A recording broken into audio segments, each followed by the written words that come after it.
Periva Sharanam.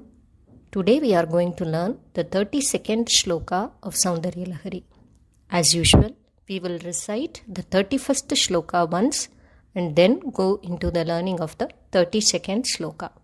Chatushrashtya tantraihi sakalamati sandhaya bhuvanam sthitastat siddhi prasava paratantraih pashupatihi punastvan nirbandhadakhila purusharthaika ghatana swatantram te tantram kshititalamavaditaradidam. Now, the 32nd sloka. Shiva Shaktih Kamaha Shiva Shaktih Kamaha Shiva Shaktih Kamaha Kshitirathara Vishita Kiranaha Kshitirathara Vishita Kiranaha Kshitirathara Vishita Kiranaha Smaroham Sashakraha Smaroham Sashakraha Smaroham Sashakraha Tadanucha Paramarahayaha Tadanucha Paramarahayaha Tadanucha Paramarahayaha Amihrullekhabhihi Amihrullekhabhihi Amihrullekhabhihi Tisrubhiravasaneshu ghatita Tisrubhiravasaneshu ghatita Tisrubhiravasaneshu ghatita Bhajante varnaste Bhajante varnaste Bhajante varnaste Tava janani nama vayavatam Tava janani nama vayavatam Tava janani nama vayavatam Shiva Shaktih Kamaha Kshitirathara Vishita Kiranaha Shiva Shaktih Kamaha Kshitirathara Vishita Kiranaha Shiva Shaktih Kamaha Kshitirathara Vishita Kiranaha Smaroham Sashakraha Tadanucha Paramarahayaha Smaroham Sashakraha Tadanucha Paramarahayaha Smaroham Sashakraha Tadanucha Paramarahayaha Amihrullekhabhihi Tisrubhiravasaneshu ghatita Amihrullekhabhihi Tisrubhiravasaneshu ghatita Amihrullekhabhihi Tisrubhiravasaneshu ghatita Bhajante varnaste Tava janani nama vayavatam Bhajante varnaste Tava janani nama vayavatam Bhajante varnaste Tava janani nama vayavatam Shiva Shaktih Kamaha Kshitirathara Vishita Kiranaha Smaroham Sashakraha Tadanucha Paramarahayaha Shiva Shaktih Kamaha Kshitirathara Vishita Kiranaha Smaroham Sashakraha Tadanucha Paramarahayaha Shiva Shaktih Kamaha Kshitirathara Vishita Kiranaha स्मरोऽहं सशक्रः तदनु च परामारहरयः अमीहृल्लेखाभिः तिसृभिरवसानेषु घटिता भजन्ते वर्णास्ते तव जननि नामावयवताम् अमीहृल्लेखाभिः तिसृभिरवसानेषु घटिता भजन्ते वर्णास्ते तव जननि नामावयवताम्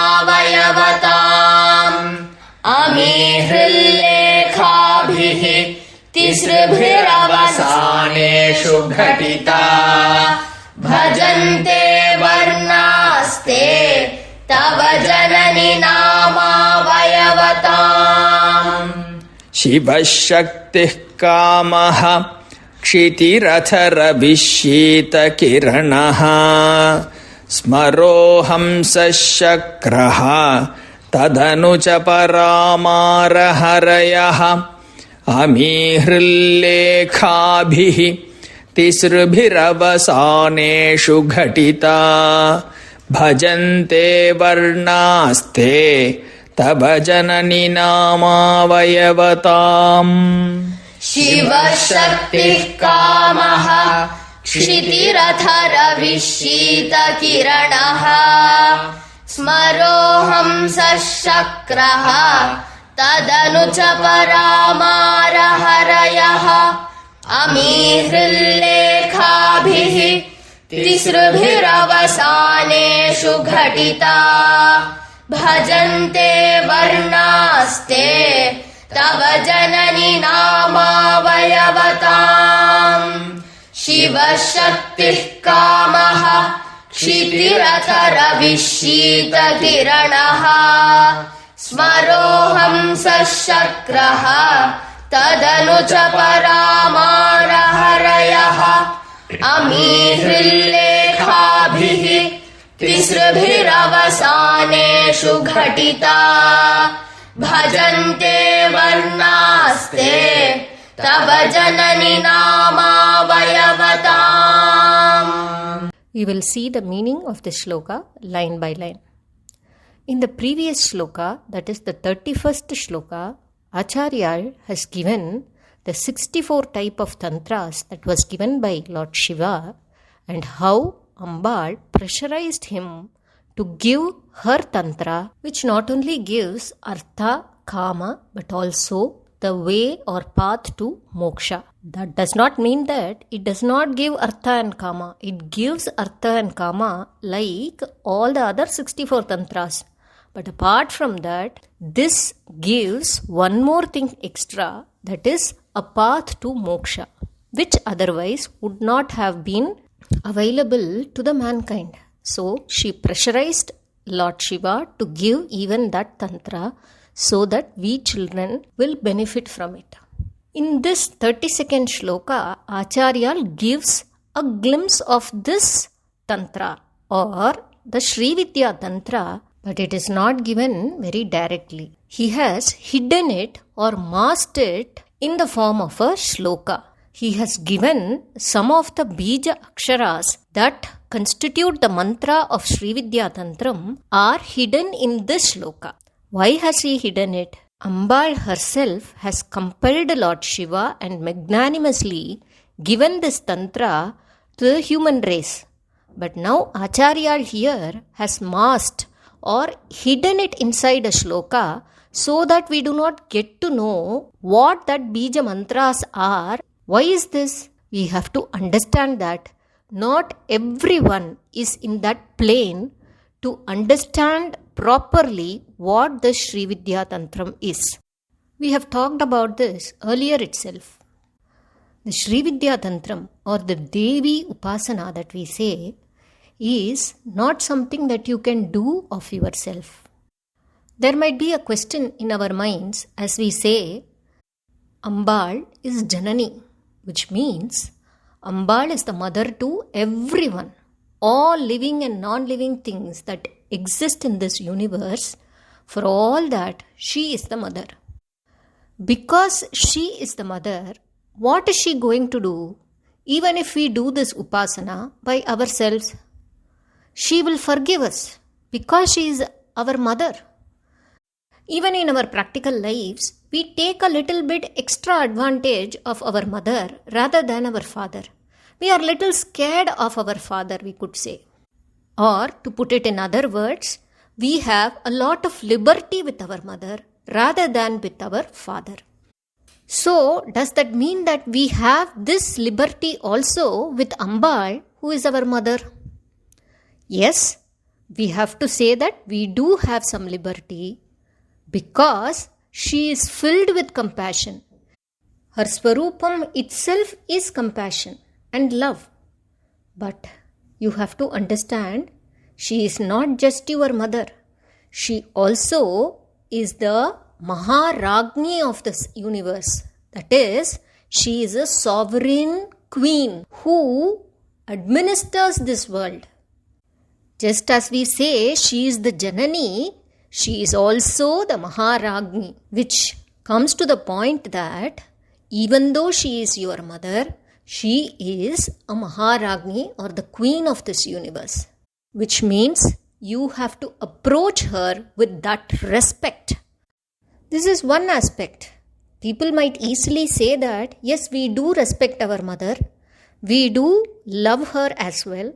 So why don't we do all the things that is required in the Sri Vidya Upasana by ourselves? Why should we go to a guru and learn it from him? Why not we do it directly by learning it from textbooks, or nowadays social media also has become a place where you can learn all these things. In order to understand this, let us take an example that is very worldly. We see that in science, chemical reaction formulas. In physics, there might be some other formulas. We learn those formulas from the textbook. We know what they are. It is all given in the textbook. We generally by heart those formulas and we just reproduce it in our exams. Apart from that, there is also one period which says practical. Sometimes the formula is given very raw, and during practice or practicals, certain things have to be done in a certain prescribed procedure. Or you can say, first you have to do something, then you have to do another thing. Only then the desired result will be achieved. But without doing that practical, and only with the knowledge that you get in the textbook, how will you get the desired result? That is why you have to go and practice it really in the lab. Only the teachers will then be able to tell you the correct steps that has to be followed to use that formula and to get that desired result, and they will also teach you how to do those steps without hurting yourself. There might be some danger in doing it. So they will give you precautions and they will give you protective equipments so that you don't hurt yourself. In the same way, Sri Vidya Tantra, though cannot be compared to any science formula, it is also a form of science. It has to be followed and practiced in a specific way. You cannot just understand it from a book and do whatever you want. Certain procedures are not directly given even in the books. It has to be learned only from a person who is already practicing it, who has already experienced it, and who has that knowledge about practicing it properly. Otherwise, you might get hurt or something dangerous can happen to you. That is why it is always said that without a proper guru, you should never go into any kind of tantra. We can also say that a mother is very compassionate. She loves her child. She also forgives whatever this child does. But still, when she finds that the child is repeatedly doing mistakes, she also punishes the child. Or when the child is seen doing something that is going to hurt him, even then she will punish him. In the same way, if you don't follow the procedures and if you don't practice it properly, then she might punish you. We should be ready for that. That is why it is emphasized that you have to approach a guru in order to take any kind of diksha or initiation or learning the bija mantras. Here in this shloka, the bija mantras are not given directly. It is hidden in a way that no one can know it directly, and only those people who understand about Sri Vidya Tantra will be able to interpret it. Apart from interpretation, each guru will understand and interpret it in a different way. Each word can have different meanings and different interpretations, and therefore each person or each guru will be able to explain it in a different perspective. But here in this shloka, because we are giving it to a wider audience, we are not going to go into any of the bija mantras. We will be just superficially explaining about the meaning directly. The hidden meaning that relates to the Sri Vidya Tantram will not be told here. But there is one thing that we can do as bhaktas of Ambal or as children of Ambal with purity in heart. If we learn the shloka and say the shloka daily, and if you have a thought that you want to get into Sri Vidya Upasana, definitely Ambal will show a way to you. There might be situations where you want to do Sri Vidya Upasana, but you are not able to do it because of various reasons like availability of resources, etc. etc. There is no harm at all. Just doing Parayanam of this shloka will give you the results of doing Sri Vidya Upasana and will also lead you to a place where you will be able to go ahead further with Sri Vidya Upasana. Now we will go into the meaning of the shloka line by line. Here each word will denote to a particular syllable. This interpretation of the syllable can also be different with different gurus. But here we are just going to say only the meaning. The first line is Shiva Shakti Kamaha Kshiti Ratha Ravi Shita Kiranaha. Here Shivaha stands to denote Lord Parameshwara. Shakti is Ambal. Kamaha denotes Kaman or Manmatha. The next word Kshiti Ratha is split as Kshitihi plus Ataha. Kshitihi means earth. In the last shloka also we had a word Kshititala Mavatita Radidam. There also it meant earth only. Ataha means then. The next word is Ravihi. It means the sun. The next word is Shita Kiranaha. Who is this? Shitam means cold. Kiranaha means rays. The one who gives cold rays. The sun gives us heat. The rays from it is filled with heat and it is a ball of fire. Then who gives out these cold rays? It is the moon who comes at the night. It is important that we have both sun and moon, right? We need heat as well as we need cold also. So Shita Kiranaha denotes moon. Now in the first line, Acharya has listed Shiva, Shakti, the Manmatha, earth, the sun and the moon. So 6 things he has listed in the first line. So each word here, that is Shivaha, Shakti, Kamaha, Kshitihi, all these things has a corresponding syllable that is attached to it. Then comes the word Ataha. So which could mean that this is a group, that is first 4 words are corresponding to a particular syllable which can be as a group or a segment. Then that Ataha comes and there can be another segment which is starting. And who are there in that segment? Ravihi Shitakiranaha, that is the sun and the moon has been told. And then now we will go to the second line. Smaro hamsa shakraha tadanucha paramara harayaha. Here tadanucha is also a connecting word like ataha. So before that what we have? Smaraha, hamsaha, shakraha. Here smaraha means the same Manmatha or Cupid only. Here we have to understand that in two places Acharya has denoted Manmatha in two different names. But there can be a different syllable that is represented through it. Or there can be a different meaning for which it has been given here. Let us not go into that depth now. The next word is Hamsaha. It stands for a bird which is called Hamsam. In Tamil, it is called as Annapakshi.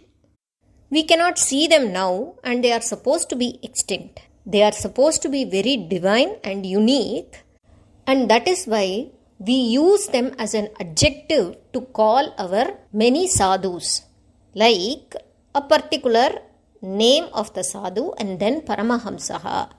So Hamsaha means Hamsapakshi or bird Hamsa. The next word is Shakraha. It means Indra. Now, in the first segment, Acharya has told 4 names, and then in the second segment, Ravi, Shitakiranaha, Smaraha, Hamsaha and Shakraha. So 5 people. Then it is Tadanucha, which means, and then following it, Paramara Harayaha. Now 3 things or 3 people are here. Para means something that is denoting to the Chandra or the face of moon. Maraha, one meaning of this is Manmatha again. Then there is a possibility of denoting Yamadharma as well, who is also called as Maraha or the destroyer. Then Maraha can also be understood as Lord Parameshwara because he was the destroyer of Manmatha. So there are various interpretations or various meanings to the same word. The next word is Harayaha, which means or denotes to Lord Hari. Though there are many interpretations or many meanings that can be given to the word Maraha, the most important thing that we have to remember here is after that segment of 5 people, then we have these 3 people. That is a segment of 3 people, that is Para, Maraha, Harayaha. Until now, in the last 2 lines, we have seen that there are segments. And in each segment, there are words that denote to a particular syllable. In the first group, we have 4 syllables. In the second group, we have 5. And in the third group, we have 3. So the total is now 12. In Ambal Upasana, a very, very powerful mantra that generally people know is Panchadashi. There are mantras about this as well. But there is a common knowledge among people that when we say Lalita Upasana or Ambal Upasana, they generally connect it with Panchadashi. This mantra is called Panchadashi because it has 15 syllables. Panchadashi. 5 plus 10. So 15 syllables. Until now, in this shloka, how many syllables did we see? We saw 12. So how many is the shortfall? It is 3 syllables. Now let us see how Acharya is filling those 3 syllables. If we remember this shloka in the order that Acharya is saying these names, we can understand that we are actually telling the Panchadashi Moola Mantra itself. And if we keep doing Parayanam of the shloka, Acharya's Anugraham and with Periva's Anugraham, we will be able to get the Anugraham of Ambal also. Now we will go to the third line. Ami Hrillekhabhihi Tisribhiravasaneshu Ghatita. Here, Hrillekhabhihi means or denotes to a Bijakshara. That Bijakshara is by itself called as Hrillekhabhihi. That is what he has given here. After Hrillekhabhihi, it is Tisribihi, which means this Hrillekabihi, this Bijaksharam of Hrillekabihi is thrice. So this Bijakshara, which is denoted by Hrillekabihi, is given thrice and it is joined. That is what is given by Ghatitaha. So Ghatitaha means joined. This Bijakshara of Hrillekabihi thrice or 3 times is joined with what is given before. That is the 12 aksharas that was given in the first 2 lines. Hrillekabihi, this word or this syllable or the bija is coming many times. That is why it is given as Hrillekabihi, plural. And how many times that is? Tisrabihi, and it is joined avasaneshu ghatitaha, is joined at the end, which means in each of the segments that was told earlier in the first 2 lines, in end of each of these segments, this Hrillekabihi word is being joined. Let us understand this properly. We saw 3 segments that was given in the first 2 lines, which consist of 12 people. That is the first segment 4, the second segment 5, and the third segment 3. Each of these people represent 1 syllable. Therefore, in each segment, there are 4, 5 and 3 syllables respectively. And Acharya says here that at the end of each of these segments, Hrillekabihi tisribihi avasaneshu gatitaha. The bija mantra, which is called as Hrillekabihi, is joined. So now what happens? We already had 12. Now 3 of these Hrilleka aksharas will go and join.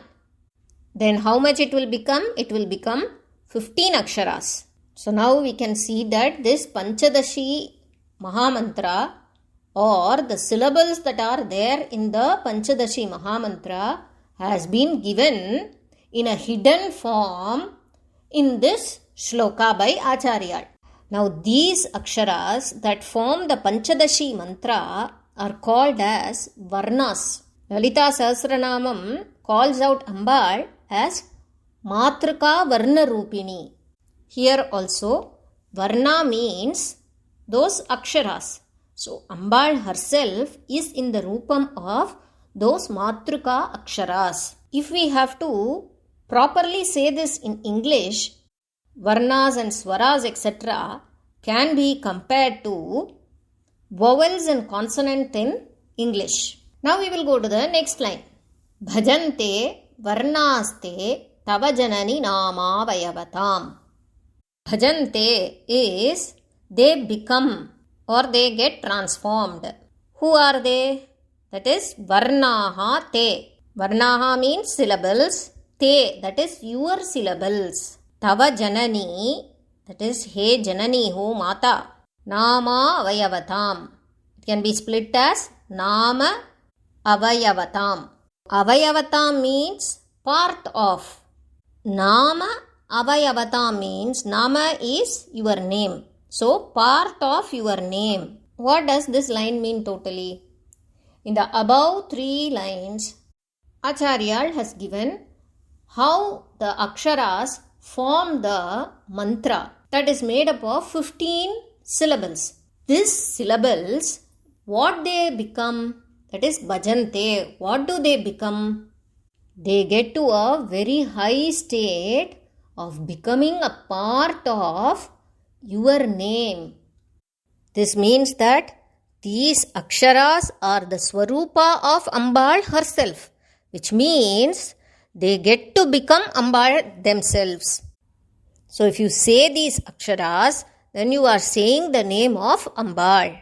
So in the last shloka, Acharya told us about the tantram of Ambal. That is Swatantram Te Tantram, your own tantra. In the next shloka, he is giving out all those syllables that form the part of this tantra and how when you say these aksharas itself, it means you are saying the name of Ambal herself. So this brings out the power of this mantra. When we look at the Lalita Sahasranamam also, there is a nama Srimadvagbhava Kutaika Swarupa Mukha Pankaja. Here, Ambal Swarupam is divided into 3 parts. That is, Srimadvagbhava Kutam, which represents Ambal's face, Mukha Pankaja, the lotus-like face of Ambal. The next nama is Kantadha Katiparyanta Madhyakuta Swarupini. This is the next segment, which is the middle segment, Madhyakutam, which represents the part below the neck and above her waist. The next nama, Shaktikute Katapanna Katyadhobhaga Dharini. It means of the last segment, where it represents the part below the waist. Here in this Soundarya Lahari sloka, we also saw Acharya who split the aksharas into 3 segments, where in the first segment there were 4, in the second 5, and in the last it was 3. And we have to join Hrillekabihi aksharam also to each segment, which means in the first segment there are 5 aksharas, in the second segment there are 6 aksharas, and in the last segment there are 4 aksharas. Together it becomes 15 aksharas. And then in Lalita Sahasranamam it finally gives Moola Mantratmika Moola Kuta Traya Kalebara. So Ambal is the Moola Mantram herself, and she is the one who resides inside this Moola Mantram. That is what Acharya says in the last line. So the mantra itself is Ambal, and Ambal herself is in the form of Moola Mantram. This shows the greatness of this mantram, where there is no difference between the Devata and the mantram. Both are the same. This is the extent of explanation that we will be able to give in a common platform like YouTube. But one thing is very clear, that just by Parayanam of this shloka itself, we get the actual benefits of doing the Moola Mantra Parayanam itself, and therefore let us learn it properly without any mistakes and do the Parayanam to get the blessings of Ambal. Let us finish by chanting the shloka finally once. Shiva Shakti Kamaha Kshitirata Ravishita Kiranaha Smaro Hamsa Shakraha Tadanucha Paramara Harayaha Amihrillekhabihi Tisribhiravasaneshu Ghatita Bhajante Varnaste Tava Janani Nama Vayavatam. Periva Sharanam.